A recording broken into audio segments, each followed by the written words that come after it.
ಪಿರಿಯಾಪಟ್ಟಣ ತಾಲೂಕಿನ ಬೆಕ್ಕರೆ ಗ್ರಾಮದ ಹಾಲು ಉತ್ಪಾದಕರ ಸಹಕಾರ ಸಂಘದ ಅಧ್ಯಕ್ಷ ಹಾಗೂ ಉಪಾಧ್ಯಕ್ಷರ ಸ್ಥಾನಗಳಿಗೆ ಚುನಾವಣೆ ನಡೆಯಿತು. ಇನ್ನು ನಡೆದ ಚುನಾವಣೆಯಲ್ಲಿ ಅಧ್ಯಕ್ಷ ಸ್ಥಾನಕ್ಕೆ ನವೀನ್, ಉಪಾಧ್ಯಕ್ಷರ ಸ್ಥಾನಕ್ಕೆ ಉಷಾ ಒಬ್ಬೊಬ್ಬರೇ ನಾಮಪತ್ರ ಸಲ್ಲಿಸಿದ್ದರಿಂದ ಚುನಾವಣೆ ಅಧಿಕಾರಿ ಹಿತೇಂದ್ರ ಅವರು ನೂತನ ಅಧ್ಯಕ್ಷರಾಗಿ ನವೀನ್ ಹಾಗೂ ಉಪಾಧ್ಯಕ್ಷರಾಗಿ ಉಷಾ ಅವರನ್ನ ಆಯ್ಕೆ ಮಾಡಿ ಪ್ರಮಾಣ ಪತ್ರ ನೀಡಿದರು. ಇದೇ ಸಂದರ್ಭದಲ್ಲಿ ಗ್ರಾಮದ ಜೆಡಿಎಸ್ ಯುವ ಮುಖಂಡ ಗಣೇಶ್ ಅವರು ಮಾತನಾಡಿ, ಬೆಕ್ಕರೆ ಗ್ರಾಮ ಹಾಲು ಉತ್ಪಾದಕರ ಸಹಕಾರ ಸಂಘದ ಅಧ್ಯಕ್ಷರಾಗಿ ನವೀನ್, ಉಪಾಧ್ಯಕ್ಷರಾಗಿ ಉಷಾ ಅವರು ಅವಿರೋಧವಾಗಿ ಆಯ್ಕೆಯಾಗಿದ್ದಾರೆ.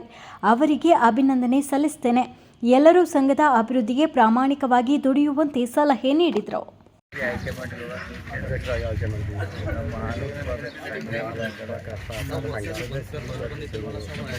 ಸಂಘದ ಅಧ್ಯಕ್ಷರಾಗಿ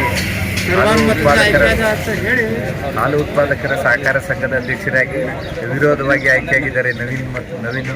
ಉಪಾಧ್ಯಕ್ಷರಾಗಿ ಹುಷಾರವರು ಆಯ್ಕೆಯಾಗಿದ್ದಾರೆ. ಯಾವುದೇ ಗೊಂದಲ ಇಲ್ಲದೇ ಒಳ್ಳೆ ಕೆಲಸ ಮಾಡಬೇಕು ಅಂತ ಈ ಸಂದರ್ಭದಲ್ಲಿ ಹೇಳ್ತಾ ನಾವು ಅವರಿಗೆ ಶುಭ ಹಾರೈಸ್ತೇವೆ.